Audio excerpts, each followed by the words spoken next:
한 주간 잘 보내셨습니까? 네, 여러분을 일주일 만에 뵙지만 뵐 때마다 참 감사하고 여러분이 점점 더 영적으로나 모든 면에서 성숙하고 건강해지는 모습이 느껴지니까 또 위안이 되고 힘이 많이 됩니다. 자, 오늘 바울 이야기를 좀 더 해보도록 하겠습니다. 바울은 어떤 사람입니까? 사명에 매여 있었던 사람입니다. 예수님께서 이 땅에 남기셨던 그 지상 명령, 그것을 수행하기 위해서, 그리고 땅끝 복음 전파를 위해서 쉼없이 달려왔던 사람이 바울입니다. 그가 이제 로마에 도착했습니다. 그리고 황제 재판을 기다리고 있습니다. 그 2년 동안 그는 가택연금 중에 있었습니다. 그렇다면 그 바울은 이제까지 쉼없이 달려왔기에 이 가택연금이라는 이 기간 동안에 어떻게 보면 쉴 수 있는 환경이 된 거죠. 너무나 오랜만에. 그런데 그 2년 동안 옥중에서 그는 아주 특별한 일들을 합니다. 여러분, 바울은 죄수로 잡혀왔지만 로마 시민권자고 또 황제 재판을 받기 위해 준비하고 있었기에 많은 배려를 받습니다. 그래서 가택연금 중에도 지인들을 만날 수 있는 자유가 있었고 이 감옥에 찾아오는 사람들과 사람들을 영접하고 또 그들에게 하나님 나라를 전파하고 주 예수 그리스도를 오늘 본문에 보니까 거침없이 가르쳤다라고 표현하고 있습니다. 거침없이 가르쳤다. 그것만이 아닙니다. 그는 그 2년 동안 전도 여행 때 세웠던 그 교회들을 향해서 4개의 편지를 씁니다. 그것을 우리가 보통 뭐라 그러죠? 옥중서신. 그러니까 감옥에 갇혀 있을 때 쓴 편지다라는 거죠. 그래서 에베소서, 빌립보서, 골로새서는 교회를 향해서, 그리고 한 개인을 향해서는 빌레몬서를 썼습니다. 그러나 교회를 향했던 한 개인을 향해 쓴 편지든 그 안의 기본 바탕은 교회를 사랑하는 마음이 있었다라는 것입니다.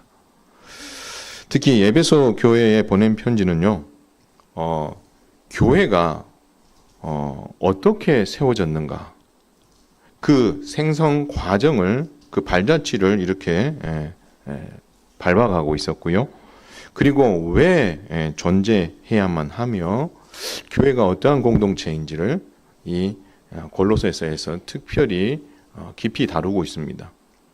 특별히 1장에서 3장이 그 부분들을 집중해서 교훈하고 있는데 그 중에서 오늘 2가지만 살펴보겠습니다. 첫 번째는요, 교회는 창세전에 예정하신 하나님의 경륜에 따라 예수님을 통해 세워진 은혜의 공동체다. 믿으시기 바랍니다.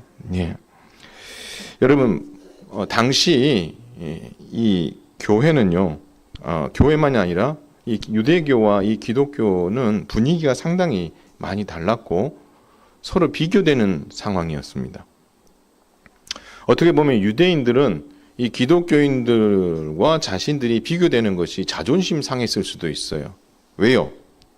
유대인들은 내세울 게 많거든. 자랑할 게 너무 많은데 기독교는 어떻게요? 빈약해요. 자랑할 게 별로 없는 거예요. 그러니 유대인들은 우월감을 가지고 그런 별 볼 일 없는 기독교가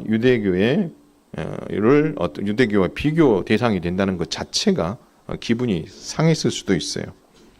왜냐하면 여러분, 유대인들은 많은 걸 이야기할 수 있어요.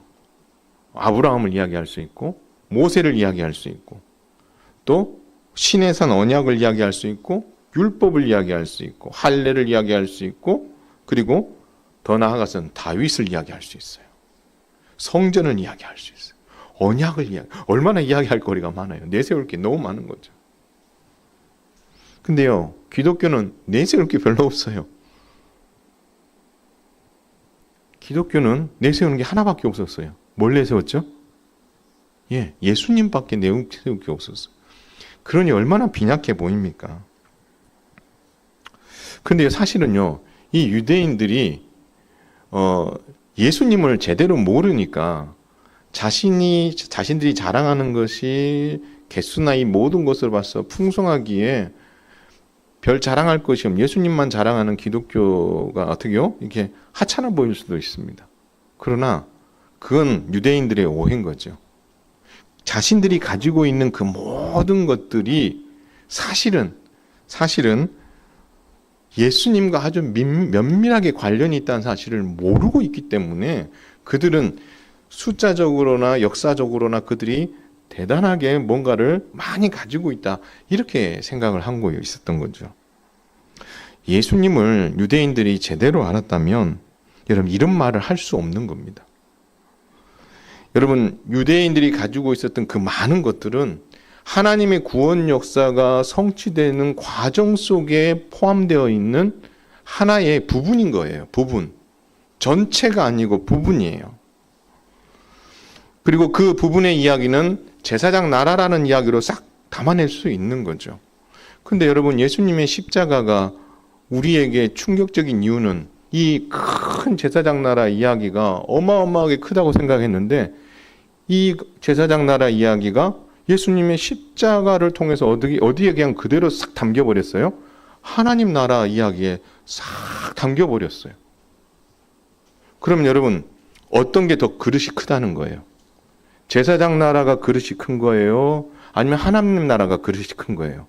하나님 나라가 그릇이 큰 거죠. 근데 그 하나님 나라가 어디서 나왔어요? 예수님의 십자가에서 나왔거든요. 그렇다면 여러분 유대인들이 그렇게 자랑하는 그 많은 자랑거리들이 다 누구를 향해 가고 있는 거예요? 예수님을 향해 가고 있는 거고 예수님의 그림자에 불과한 거예요. 그런데 유대인들은 그걸 모른 거죠. 그러니 자기들이 가지고 있는 것이 다다라고 생각하고 기독교인들과 비교되는 것이 자존심 상했던 거죠. 그릇 차이가 나는 거예요. 하나님 나라라는 그릇과 제사장 나라라는 그릇이 비교가 안 되는 거죠. 자, 그런데 이 모든 것이 바로 이 예수님에 대해서 이해를 제대로 못했기 때문에 더욱더 이런 상황에 놓이게 되었다라는 것입니다.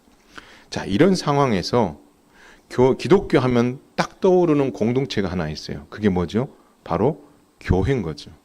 예수님에 대해서도 그렇게 생각하니 교회에 대해서도 당연히 유대인들은 그렇게 생각을 하겠죠.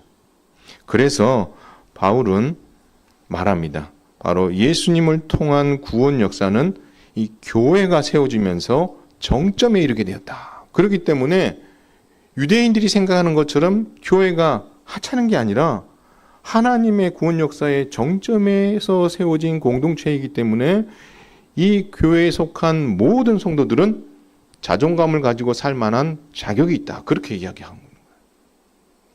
여러분 예수 그리스도를 믿고 교회 공동체 안에 들어온 것을 자랑스럽게 여기시기를 주님의 이름으로 축원을 드립니다. 여러분 교회에 속해 있다는 그 자체가 은혜고 자랑거리인 거죠. 왜요? 하나님의 구원 역사의 정점에서 태어난 공동체이기 때문이다라는 것입니다. 그것을 알려주기 위해서 바울이 에베소서를 이렇게 짧지만 특히 1장에서 3장에서 교회에 대해서 집중적으로 이야기하고 있다라는 것입니다. 그러면 교회에 대해서 이렇게 자긍심을 가질 수 있는 이유가 뭐냐? 바로 교회의 탄생이 오래전부터 있었다라는 거예요. 유대인들은 아브라함부터 자랑합니다. 그렇죠? 아브라함부터 자랑해요. 근데 오늘 본문을 보니까 교회는 자랑할 것이 너무 많은데 그 출발이 우리가 상상할 수 없는 데서부터 출발하고 있다. 바로 오늘 1장 4절에 보면 이렇게 이야기합니다. 곧 창세전에 그리스도 안에서 우리를 택하사 5절에 보면 그 기쁘신 뜻대로 우리를 예정하사라고 말합니다. 여러분 창세전에 그리스도 안에서 우리를 뭐 했다고요? 택했다라고 이야기합니다. 교회로 삼기 위해서 하나님께서 언제부터 계획하셨다, 예정했다는 거예요? 계획했다는 거예요? 예, 창세 전부터래요. 여러분 예정했다는 말이 뭡니까? 하나님께서 뜻을 정했다는 거예요. 하나님께서 계획하셨다는 거예요. 이 교회를 세우기로 한 그 계획이 유대인들은 자신들의 공동체를 자랑하며 있어서 아브라함부터 시작하지만 바울은 말합니다. 교회의 출발은 언제부터라고요? 창세전부터라. 그리고 하나님께서 택해 주셨다. 그렇게 말씀하고 있는 거예요. 여러분, 창세전에 예정되었다. 이 말이 가지는 의미가 아주 큰 것은 바로 1장 9절에 보면 좀 독특한 표현이 하나 있어요. 때가 찬 경륜이다라는 표현이 있어요. 하나님의 구원 역사가 어떻게요? 때가 있다는 거예요. 근데 그 때가 차서 하나님의 경륜이 어떻게요? 이루어졌다라고 말하고 있는 거예요. 계획은 언제부터 세워졌는데? 창세 전부터 세워졌는데 아무 때나 그것이 이루어지는 것이 아니라 다 때가 있다는 거예요. 때가 있다는 거. 때가 찼다는 말은 계획이 이미 세워졌다라는 말에서 전제하는 겁니다. 그래서 여러분, 갈라디아서 4장 4절을 보면 하나님의 때가 얼마나 놀라운지를 알 수가 있어요. 때가 참에 하나님이 그 아들을 보내사 여자에게서 나게 하시고, 아무 때나 예수님이 태어나는 게 아니에요. 다윗 때 덥석 갑자기 예수님이 태어나신 게 아니에요. 에레미야 때 예수님이 덥석 태어난 게 아니에요. 하나님이 정하신 때가 있다는 거예요. 근데 그 때라는 것은 이미 언제 준비되어 있다는 겁니까? 창세 전에 예수님이 오실 때가 뭐였다는 거예요? 정해져 있었다는 거예요. 그리고 그 때가 참에 하나님께서 마침내 아들을 보내주신 거죠. 아들을 보내. 그래서 여러분, 이 아들을 보내주시고 결국 이 아들을 통하여서 뭐가 결국 세워진 거예요? 교회가 세워진 거예요. 그러니 여러분, 에베소 교회를 비롯해서 당시 1세기에 세워졌던 교회들에게 하고 싶은 이야기가 뭐예요? 너희가 교회에 대해서 자긍심을 가져도 좋다. 그 얘기를 하는 거죠. 왜요? 그 출발이 어디서부터입니까? 창세 전이라는 어마어마한 시간 역사 속에서 때가 되어 예수님이 오시고 세워진 교회 공동체가 교회이기 때문에 너희가 이 교회에 대해서 남다른 마음을 가져도 좋다. 그렇게 말하고 있는 것입니다. 더 나아가서 이때에 하나님께서 교회를 만드시면서 하나님의 마음이 어땠을까요? 여러분들이 남자들은 잘 모르지만 우리 여자분들이 자녀를 태중에 가졌을 때에 여러분 왜 이 아이가 내 태중에 들어서 갖고 나를 힘들게 하지? 라고 생각하는 경우도 있었다고 합니다. 왜요? 힘들 때 그런 생각. 근데 여러분, 보통은 태중에 아이가 들어서면 행복해 합니다. 그 이유가 무엇입니까? 자기의 태중에 있으니까. 정말 그 아이가 어떻게요? 소중한 거죠. 이 태어날 아기를 기대하니까 소중하게 느껴지는 거죠. 하나님이 주셨기 때문이고. 마찬가지예요. 아직 예수님을 통해서 교회가 태어나지 않았어요. 아직 예수님이 오시지 않았을 때는 하나님의 구원 역사의 인큐베이터 안에, 태중 안에 누가 들어가 있는 거예요? 교회가 아직 들어가 있는 거예요. 근데 때가 되어서 예수님이 오셨는데 그 예수님께서 무엇을 품고 오신 거예요? 교회를 품고 오셨어요. 근데 교회가 예수님에게서 태어나게 되는데 아무 때나 태어난 게 아니라는 거예요. 십자가와 부활을 통해 승천하시고 약속하신 성령을 보내주시면서 교회가 태어난 거죠. 그때까지 예수님께서 교회를 뭐하고 계신 거예요? 품고 계신 거죠. 그래서 창세전에 계획하시고 예수님께서 오시고 십자가와 부활 이후에 교회가 세상 가운데 응애하고 태어나는 그 순간까지 우리 하나님 마음은 어땠을까? 우리 하나님 마음은요? 오늘 본문에 보니까 그 기쁘신 뜻대로 예정했다라는 말은 뭐냐면 하나님께서 이 교회를 그리스도를 통해서 세울 것을 계획하셨을 때 그 마음이 어땠다는 거예요? 정말 기쁘셨다라고 말씀하고 있다라는 것입니다. 그래서 여러분, 이 땅에 존재하고 있는 우리 현흥교회를 우리 예수님께서 바라보시면서 정말 기뻐하시는 줄 믿으시길 바랍니다.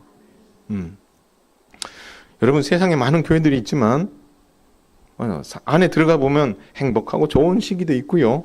또 지지고 볶고 싸울 때도 있어요. 근데 우리 하나님은 그런 교회를 바라보시면서 저것도 안 되겠다. 없애버리자. 이 마음이 가지신 게 아니고요. 우리 예수님께서는 그런 연약한 모습이 있는 교회라 하더라도 예수님의 피값으로 사셨기에 그들을 어떻게 해요? 소중히 여기시고 그들을 지금도 기뻐하시고 계시는 줄 믿으시기를 바랍니다. 그 다음 하나님께서는 이 구원을 이루고 교회를 완성하는 일을, 세우는 일을 완성하기 위해서 하나님께서는 아무렇게나 교회를 이 땅에 어떻게요? 세워주신 게 아니라는 거예요. 큰 대가를 지불하고 하나님께서 계획하신 방법이 있어요. 그 방법에 의해서 교회가 태어났다라는 것입니다. 오늘 본문에 수차례 나오는 표현이 있어요. 4절에도 나오고요. 7절, 20절에도 나오는 동일한 메시지가 뭡니까? 바로 한번 따라서 하겠습니다. 그리스도 안에서. 여러분, 누구 안에서라고 했어요? 그리스도. 누구? 예수님. 그래서 창세전에 그리스도 안에서 우리를 택했다. 우리는 그리스도 안에서 그 은혜의 풍성함을 따라 그 능력이 그리스도 안에서 역사하사. 그러면 여러분, 이 땅에 교회가 태어진 건 누구로 인해서 태어났다는 거예요? 바로 이 예수님으로 인해서 태어났다는 거예요. 아무도 이것을 대신할 수 없어요. 누구도 교회를 내가 세우고 싶다고 해서 세울 수 있는 게 아니에요. 오직 예수 그리스도를 통해서만이 교회가 세워질 수 있다라는 것입니다. 그리고 예수님을 통한 하나님의 구원은 이처럼 교회를 세우시고 하나님께서 그것을 이루시기 위한 하나님의 구원의 그 은혜는 어떤 효과를 우리에게 허락해 주셨습니까? 1장 4절에 보니까 하나님 앞에서 거룩하고 흠이 없게 하시려고 교회를 세워주셨다라고 말씀하십니다. 뭐 하기 위해서요? 거룩하고 흠이 없게 하시기 위해서 여러분을 세워주셨다라는 것입니다. 7절은 말합니다. 그의 피로 말미암아 속량 곧 죄사함을 받았느니라. 우리 교회를 세우신 가장 큰 이유가 뭐라고요? 우리를 속량하시고 죄를 용서하기 위해서 교회를 세워주셨대요. 그리고 예수 그리스도를 만물 위에 교회로 삼으시기 위해서 그 일을 하셨다라고 말씀하시며 더 나아가서 2장 1절을 보면 그는 허물과 죄로 죽었던 우리를 살리셨다라고 말합니다. 옛날에 우리가 어땠다는 거예요? 죽어 있었던 우리 인생들을 하나님께서 뭐 하시기 위해서 교회를 세우시는데 바로 그냥 세우신 것이 아니라 죽었던 우리를 살려서 교회 공동체 안에 속하게 만들어 주셨다라고 말씀하고 있는 것입니다. 그래서 여러분, 우리가 세상을 살아가지만 다 같이 호흡을 하고 살아간다고 해서 다 살아있는 인생이 아닌 거예요. 바로 예수 그리스도의 십자가의 은혜로 죄 용서함을 받고 하나님의 자녀가 되고 그 교회 공동체 안에 허물과 죄로 말미암아 죽었던 우리가 살아난 인생들만이 진짜 어떻게요? 살아있는 인생인 거죠. 그냥 호흡하고 있다고 해서 다 산 인생이 아니라 죄 용서함을 받고 하나님으로부터 정말 그 허물과 죄를 어때요? 죽었다라고 인정받는 그러한 인생들이 어떻게요? 진짜 살아있는 인생인데 바로 그 인생들의 모임이 뭐라는 거예요? 교회다라고 말씀하고 있다라는 거예요. 예수님을 통한 하나님의 구원은 우리의 죄를 용서하셨고 죽었던 우리를 살리셨고 거룩하고 흠없게 하셔서 성도 되게 하셨을 뿐만 아니라 우리를 교회 공동체 안에 속하게 하셨다는 사실을 믿으시기를 주님의 이름으로 축원을 드립니다. 따라서 교회는 어떤 공동체입니까? 하나님의 은혜의 공동체입니다. 십자가로 죄 용서함을 받은 그런 경험이 있는 공동체입니다. 예수님의 십자가로 죽었다가 살아난 은혜를 경험한 공동체다라는 것입니다. 그리고 이 모든 구원의 완성과 교회가 세워지게 된 것은 창세전에 하나님께서 이 교회를 그리스도를 통하여서 태어나게 하실 것을 예정하고 계획하셨고 십자가를 통해 그것을 완성하기 때문에 이 교회가 세워졌다는 사실을 우리는 잊어서는 안 되는 거죠. 이게 은혜입니다. 이게 은혜예요. 사랑하는 성도 여러분, 이 은혜를 잊지 않으시기를 주님의 이름으로 축원을 드립니다. 여러분이 어디서 출발했는지를 아셔야 돼요. 교회의 출발이 어디서부터냐? 창세전에 하나님께서 여러분을 택하셨고 여러분을 교회로 속하게 하시고 여러분을 교회 삼으시기로 이미 뭐 하셨다는 거예요? 정하신 그때부터 하나님이 어떻게요? 여러분을 여기까지 이끌어 오셨다는 그 하나님의 경륜 안에 저와 여러분이 있었다는 그 사실로 인하여 정말 자존감을 가지고 믿음으로 살아갈 수 있었으면 좋겠다라는 것입니다. 여러분, 그런 의미에서 우리 교회 공동체는요, 세상의 공동체하고 달라요. 어떤 이익 창출을 위한 공동체도 아니고요. 친목을 위한 공동체도 아닙니다. 교회는 은혜의 공동체고 또 사명을 감당하기 위한 공동체고 그것을 위해서 단기간에 몇 년 새에 몇 개월 새에 수십 년 새에 세워진 그런 모임이 아니고요. 창세전부터 계획되어진 특별한 공동체라는 것을 여러분 기억하신다면 여러분이 교회에 대한 애착을 더 충분히 가지시고 그 자존감도 높아지는 것이 맞다라고 보여지는 거죠. 그래서 여러분 교회에 대해서 좀 깊이 있는 사랑이 좀 있었으면 좋겠어요. 생각해 보세요. 창세전부터 여기까지다. 우리 인생에 살아가는 인생의 그 시간이 길어야 100년입니다. 그렇죠? 재수 없으면 150년 산다는 말하고 농담으로 이야기할 시대가 왔어요. 다르면 200년 산다는 말도 있습니다. 근데 여러분, 우리 인생이 길어봐야 그 손가락 하나 아니겠습니까? 그렇죠? 그런데 내가 교회가 되고 내가 교회 공동체에 속하게 된 이 일이 언제부터 시작됐다고요? 창세전부터 시작돼서 여기까지 왔다라는 것에서 우리가 알 수 있는 것은 하나님의 사랑의 길이가 그만큼 길다라는 것이죠. 우리 인생에 부부가 한 가정을 이루고 살아가 저희도 이제 30년이 채 안 됐습니다. 60년을 사신 분들도 여기 계시고요. 그렇게 우리가 살아오면서 사랑하고 때로는 다투기도 하고 힘겹고 어려운 시간들을 함께 겪으면서 여기까지 왔어요. 하나님의 사랑의 길이가 길고 깊다라는 것을 알 수 있는 것은 여러분 창세전부터 계획하시고 여기까지 오는 동안 교회가 세워지는 동안 여러분 늘 처음 교회를 계획하셨던 하나님의 마음에 쏙 들어가지고 여기까지 왔겠어요? 아니에요. 많은 실패도 있었고요. 많은 넘어지는 것도 있었고 또 행복한 시간도 있었고요. 그런 우여곡절과 어떻게요? 어려운 그 파도가 치듯이 그런 힘겨운 시간들 어떻게요? 쭉 보내었던 세월이 창세전부터 지금까지라는 거예요. 그런데 이 교회가 세워지도록 우리 하나님은 그렇게 어려운 가운데에도 변함없이 우리를 어떻게요? 이렇게 사랑해서 여기까지 이끌고 오셨다는 그 사실, 그것으로 인하여서 또 예수 그리스도로 인하여서 때가 참에 잉태되었던 교회가 세상 가운데 태어나게 됐고 우리 현음교회가 존재하게 되었다면 교회에 대한 여러분 자존감을 여러분 가질 수 있는 것은 바로 이런 긴 역사 속에서도 변함없으신 하나님 때문에 예수님의 십자가 때문에 우리가 교회가 되고 교회 공동체 안에 속하게 됐다. 이 사실 하나만으로 여러분은 이 공동체에 대해서 자존감을 가지고 세상 가운데에서 예수 믿는 것, 교회 다니는 것을 부끄러워하지 아니하고 자랑할 수 있는 멋진 믿음의 성도들 다 되시기를 주님의 이름으로 축원을 드립니다.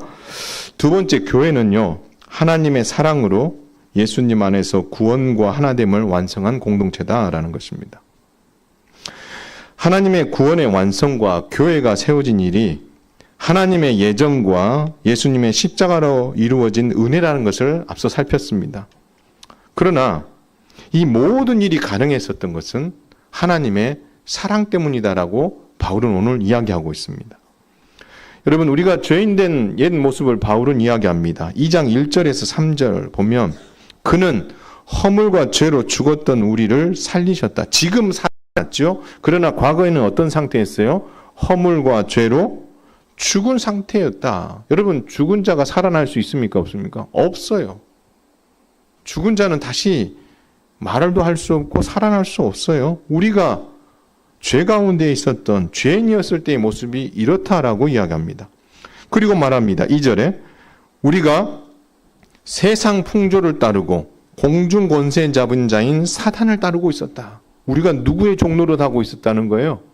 하나님의 종노릇을 하고 그리스도의 종노릇을 한 것이 아니라 사탄의 종노릇을 해서 이 세상 풍조를 따라가는 것을 좋아했다라는 것입니다. 이 세상 풍조. 디모데 후서 3장에 이 세상 풍조가 무엇인지 아주 잘 표현해 놓고 있어요. 여러분, 그 풍조를 따라가는 인생으로 우리가 살고 있었다라는 것입니다. 더 나아가서 죄 가운데 육체의 욕심을 따라 우리는 살고 있었다라고 말하고 있습니다. 그래서 한마디로 딱 정리하면 우리는 본질상 진노의 자녀였다. 이걸 다른 말로 말하면 한번 따라서 하겠습니다. 태어나면서부터 진노의 자식이었다. 예, 태어나면서부터 우리는 심판을 받는 존재로 태어난 거죠. 태어나면서부터 우리는 죄를 가지고 태어났기 때문에 뭐 할 수밖에 없다는 거예요? 예, 죽을 수밖에 없는 인생으로 태어났다. 태어나면서부터 허물과 죄로 이미 죽은 상태로 태어났기 때문에 우리는 심판마다 마땅한 그런 상황에 놓여 있었다라는 것입니다. 중요한 것은 이런 상황에 놓여 있는 우리 예수님께서 하나님께서 어떤 모습으로 바라보셨냐? 어떤 마음으로? 쟤들 아담의 후손이지. 아담이 범죄해서 다 죄인 됐지? 그럼 당연히 심판받아야지. 주님 그런 마음을 가지셨을까요? 여러분 오늘 2장 4절을 한번 같이 한번 읽겠습니다. 시작. 긍휼이 풍성하신 하나님이 우리를 사랑하신 그 큰 사랑을 인하여 할렐루야. 여러분 뭐라고 되어 있습니까? 하나님을 뭐라고 표현해놨어요? 긍휼이 풍성하신 하나님이다 라고 이야기합니다. 여러분 긍휼이 풍성하단 말이 무슨 말이죠? 사랑이 풍성하다라는 말입니다. 그래서 그 뒤에 뭐라고 합니까? 사랑의 하나님이신데 큰 사랑을 인하여 우리가 하나님을 사랑의 하나님이라고 말한다라는 것입니다. 한 번 더 따라서 하랍니다. 사랑은 행동입니다. 사랑은요 말과 마음에만 있는 게 아니에요. 사랑은요 행동으로 나타나야 되는 거예요. 내가 내 아내를 사랑한다라고 고백을 하면서 요즘 말하는 그런 폭력을 휘두르고 한다면 여러분 그것이 사랑인가요? 아니잖아요. 말로는 누구나 사랑할 수 있어요. 근데 어떻게요? 그것을 행동으로는 폭력을 사용한다면 그건 사랑이 아니죠. 나 당신 사랑해 라고 이야기하면서 힘겹게 아내가 무슨 일을 하고 있는데 멀뚱멀뚱 지켜만 보고 남자로서 그건 자존심 상해서 할 수 없어 라고 이야기한다면 과연 진짜 사랑일까를 한번 생각해 보세요. 사랑이라고 아니라고 말할 수는 없지만 그런 배려의 마음, 그런 사랑의 마음은 그런 모습을 보면서 어떻게 해요? 내가 어떻게 하면 도와줄 수 있을까? 내가 무엇을 도와줌으로 힘이 될 수 있을까? 여러분 사랑은 말로만 되는 것이 아니라 사랑은 뭐가 항상 뒤따라야 되는 거예요? 행동이 뒤따라야 되는 거예요. 우리 주님 말씀하십니다. 내가 너희를 사랑해. 나는 긍휼이 많은 하나님이야. 우리 주님은 그렇게 말로만 하지 않으셨어요. 우리 하나님은 그 긍휼이 많은 하나님이라는 것을 증명해 보여주셨어요.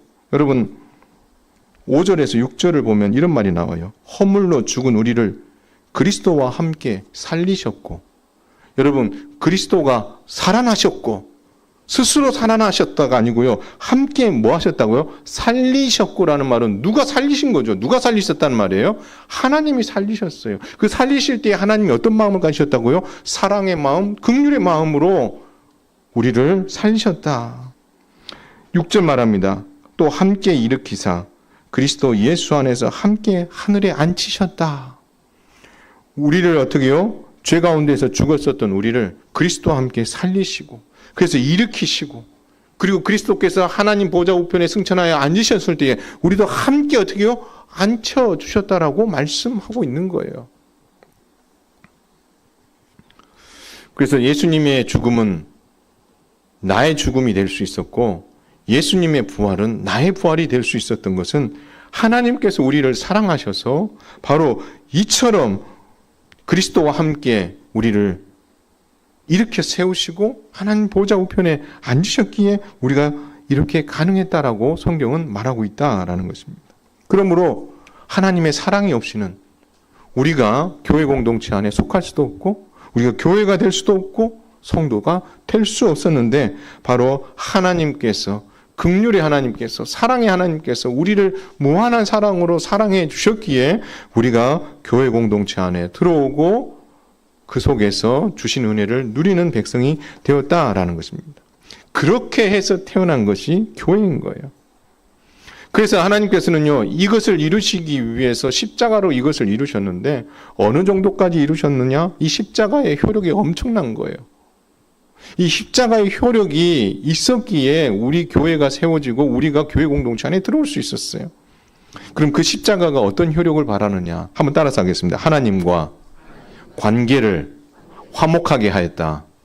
믿으시기 바랍니다. 여러분 16절에 보면 또 십자가로 이 둘을 한 몸으로 하나님과 화목하게 하려 하심이라 원수된 것을 십자가로 소멸하시고 또 오셔서 먼 데 있는 너희에게 평안을 전하시고 가까운 데 있는 자에게는 평안을 전하셨으니 이는 그로 말미암아 우리 둘이 한 성령 안에서 아버지께 나아감을 얻게 하려 함이라. 누구에게 나아간다고요? 아버지께 나아간다. 옛날엔 아버지 앞에 나아갈 수 있었어요? 없었어요? 없었어요. 제약 조건이 많았어요. 대제사장의 도움 없이는 절대 하나님 앞에 나아갈 수 없었어요. 그런데 예수님의 십자가가 그 길을 어떻게 해요? 확 열어준 거죠. 예수님이 다 이뤘다 하시는 그 순간에 성전 휘장이 위에서 아래에서 찢어짐으로 말미암아 우리가 살 길을 어떻게 해요? 활짝 예수님께서 자신의 몸으로 열어주신 거죠. 그 열어주신 것 때문에 어떤 일이 벌어졌어요? 하나님과 우리 사이가 화목하게 되었다라고 말씀하고 있는 거예요.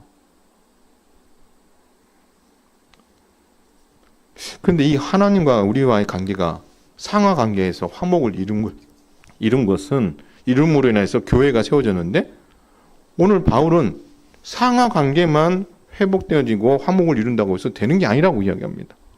가로로도 어떻게 해요? 변화가 있어야 돼요. 여러분 유대인과 이방인들이 하나가 되었다라고 이야기합니다. 여러분 유대인과 이방인은 결코 하나가 될 수 없습니다. 그들은 상극입니다. 기름과 물과 같은 존재들이에요. 그런데 여러분 2장 11절 한번 볼까요? 그러므로 생각하라. 너희는 그때의 육체로는 이방인이요 손으로 육체에 속한 할례를 받은 무리라 칭하는 자들로부터 할례를 받지 않은 무리라 칭함을 받은 자들이라. 여러분 여기서 보면요. 손으로 육체에 행한 할례를 받은 무리들이 누구죠? 유대인들입니다. 반대로요. 할례를 받지 않은 무리들은 누구죠? 이방인들입니다. 근데 유대인들이 이방인들을 어떻게 해요? 좋게 여기지 않았다는 거예요. 상극이라는 거예요. 결코 하나가 될 수 없어요. 그런데 놀라운 일이라는 거죠. 하나가 된 거예요. 여러분 12절에 보면 너희는 그리스도 밖에 있었고 이스라엘 나라 밖의 사람이라. 약속의 언약들에 대하여는 외인이요 세상에는 소망이 없고 하나님도 없는 자였다. 그래서 이전에 예수님을 믿기 전에는 철저하게 하나님과 어떻게 해요? 멀어져 있는 인생이었는데 십자가로 하나님과 화목된 이후에 하나님께서는 이 유대인과 이방인들 결코 하나가 될 수 없는 이 공동체를 다 어디로 들어오게 만드셨어요? 교회 안에 들어오게 하셨어요. 여러분 이것이 어떻게 가능합니까? 13절 한번 읽겠습니다. 시작. 이제는 전에 멀리 있던 너희가 그리스도 안에서 그리스도의 피로 가까워졌느니라. 옛날에는 멀어져서 절대 하나가 될 수 없었는데 예수님의 십자가와 피가 이 두 공동체는 두 사람을 어떻게 해요? 하나로 이렇게 묶어줬다라고 말씀하고 있어요. 이것이 가능했던 게 예수님의 피 때문이라고 이야기합니다. 그리고 이 예수님의 피가 어떤 역할을 했습니까? 14절 한번 읽겠습니다. 시작. 그는 우리의 화평이시니라. 둘로 하나를 만드사 원수된 것 곧 중간에 막힌 담을 자기 육체로 허시고. 유대인과 이방인 사이에 막혀있던 감을 십자가로 뭐 했다는 거예요? 다 허물어 버리셨다. 그럼 여러분 한번 보세요. 예수님의 십자가가 하나님과 죄인 사이에 막혀있던 담을 어떻게 해요? 허물어 버리셔서 화목하게 만드셨어요. 그래서 이 상하 관계가 은혜로 어떻게 해요? 화목을 이루니 하나님께서는 예수의 십자가로 이제 무엇을 화목하게 하는 거예요? 좌우로 이방인과 유대인 결코 하나 될 수 없는 이 관계를 어떻게 해요? 다시 하나로 묶어 어디로 귀결시켰다는 거예요. 교회 공동체 안에 들어오게 만들었다라는 것입니다. 결국 위아래로 하나님께서 화목하게 하시고 결국 그 은혜로 말미암아 좌우로 이방인과 유대인들이 하나가 되어 교회 공동체 안에 들어오게 되었다라고 말씀하고 있는 거예요. 그래서 그들의 신분이 이제는 달라집니다. 19절에 보니까 오직 성도들과 동일한 시민이요 하나님의 권속이라. 여러분 이게 하나님의 권속이라는 표현이 유대인과 이방인들이 이전의 모습과 이후의 모습을 잘 이야기해 줄 수가 있어요. 여러분, 유대인들은 이방인들과 함께 식사를 합니까? 못합니까? 안 합니다. 그래서 베드로도 이방인 출신들과 같이 식사하다가 예루살렘에서 정말 사도들 온다는 이야기 듣고 어떻게요? 들킬까봐 이렇게 일어났었던, 그렇게 하면 안 되는데 했었던 일들이 있잖아요. 습관을 쫓아서 그렇게 한 죄가 있잖아요. 뭡니까? 유대인들은 기본적으로 이방인들과 같이 한 자리에서 식사를 할 수가 없어요. 근데 오늘 본문에 뭐라고 합니까? 하나님의 권속이 됐다. 이 말은 이방인들과 유대인들이 한 식탁 안에서 뭐 할 수 있게 됐다? 식사를 할 수 있게 됐다라고 말씀하고 있는 거예요. 이건 충격이에요, 충격. 지금 우리는 그게 뭐가 그렇게 충격이야? 이 당시로는 그건 있을 수 없는 일이에요. 그런데 그것이 가능해졌다라고 말씀하고 있어요. 그리고 사도들과 선지자들의 터 위에 의해 세워졌을 뿐만 아니라 예수님께서 친히 모퉁이 돌이 되어주셔서 이방인들과 그리고 유대인들 출신 그리스도인들이 한 공동체 안에서 굳건하게 설 수 있도록 주께서 버팀목이 되시고 친히 모퉁이 돌이 되어주셨다라고 말씀하고 있어요. 그리고 건물마다 서로 연결하여 주 안에서 성전이 되고 너희도 성령 안에서 하나님이 거하실 처소가 되기 위하여 그리스도 예수 안에서 함께 지어져 가느니라. 이제는요, 이방인 따로 유대인 따로가 아니라는 거예요. 이방인이든 유대인이든 예수 그리스도 안에서 교회 공동체 안에 들어온 그들은 한 식탁 안에서 먹고 마실 뿐만 아니라 함께 성찬 예식에 참여하면서 예수님의 십자가의 피를 어떻게 상기하며 감사하며 은혜를 나누는 그런 모임 속에 있을 뿐만 아니라 이제는 어떻게 함께 지어져 가고 함께 자라가는 존재가 되었다라고 말하고 있다라는 거예요. 달리 말하면 이방인 그리스도인은 유대인 그리스도인들에게 영향을 주게 되고 유대인 그리스도인은 이방인 그리스도인에게 영향을 주면서 함께 주님의 몸된 교회로 어떻게 해요? 차근차근 서가는 그런 특별한 관계가 되었다라고 말씀하고 있다라는 것입니다. 결국 여러분, 예수님의 십자가, 하나님의 사랑의 결정체인 예수님의 이 십자가는 우리를 구원에 이르게 하여 교회 공동체 안에 들어오게 한 것만이 아니라 우리를 하나 되게 해서 함께 성전되고 함께 자라가게 되는 특별한 존재로 우리를 묶어 주셨다라고 말씀하고 있다라는 것입니다. 따라서 여러분, 우리 현흥교회에 속한 성도들 한 사람 한 사람들이 소중한 이유는 예수 그리스도의 피값으로 사신 자이기 때문이기도 하지만 또 하나는 예수 그리스도의 그 십자가의 피로 우리를 하나님께서 무엇 해주셨기 때문에요? 하나로 묶어 주셨기 때문에 그렇다라는 것입니다. 저는 해병대를 안 가서 잘 모릅니다. 해병대 어디 갔네요. 자, 여러분 해병대 보면은 이렇게 이렇게 머리에다 이렇게 쓰고 6명씩 막 7명씩 그 튜브를 이렇게 머리에 메고 막 가잖아요. 그것도 여러분 힘이 팔팔할 때 그렇게 하고 간 게 아니라 훈련 죽으라고 시키고 나서 그걸 이렇게 이고 지고 가게 하잖아요. 뭐 여러 가지 이유가 있겠지만 함께 그것을 들고 있는 사람이 우리가 뭐라는 연대의식을 갖게 만드는 거예요? 하나다는 거예요. 해병이라는 하나됨, 그것을 위해서 어떻게 해요? 그 힘든 수고를 하는 것 아니겠습니까? 왜요?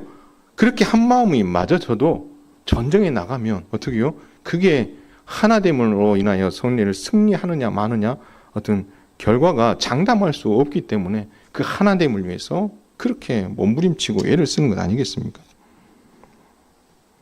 하나님의 사랑으로 말미암아 십자가로 말미암아 예수 그리스도 안에서 우리 현흥교회 안에 한 공동체로 또 한 지체로 서로 엮여 있고 함께 자라갈 수 있도록 우리 하나님께서 그리스도를 통해서 저와 여러분을 묶어주신 줄 여러분 믿으시길 주님의 이름으로 축원을 드립니다.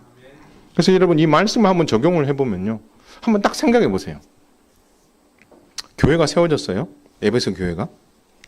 그리고 이방인 중에 예수님을 믿고 들어왔어요. 유대인 중에 예수님을 믿고 들어왔어요.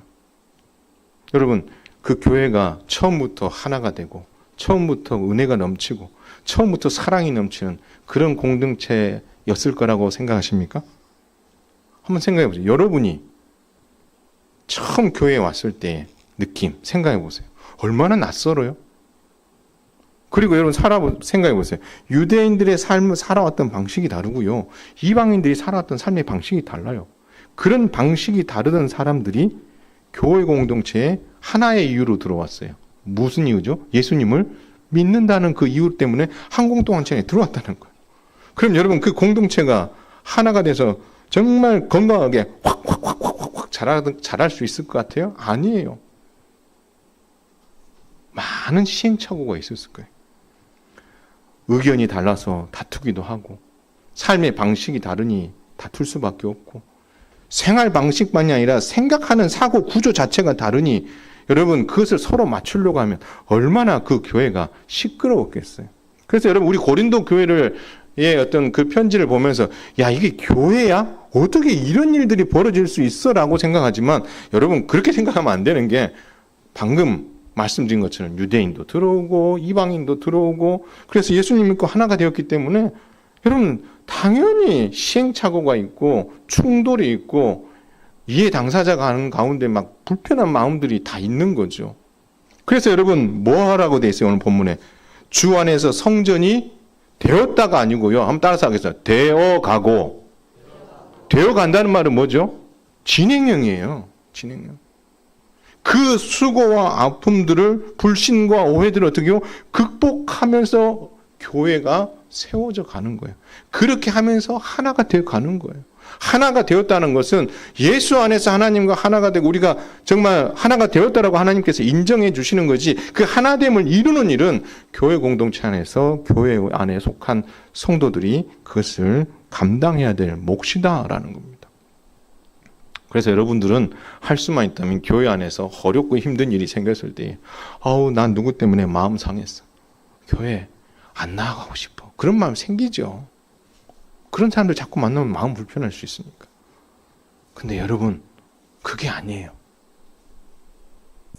그게 아니고요. 하나님께서 내게 필요하니까 그런 사람들을 내한테 붙여주신 거예요. 그리고 내가 자라가라고 하는 그런 사람들과 함께 있게 하는 거예요. 늘 좋을 수만은 없고요. 늘 어떻게 해요? 다툴 수만도 없는 거예요. 그것이 함께 어떻게 해요? 어우러져 가고 충돌이 있다가 다시 화해하고 품어주고 또 삐지기도 하고 이렇게 하면서 어떻게 합니까? 교회가 점점점 단단해지고 주님이 바라시는 교회로 서가는 거예요. 그래서 여러분 교회는요 영적인 병원이에요.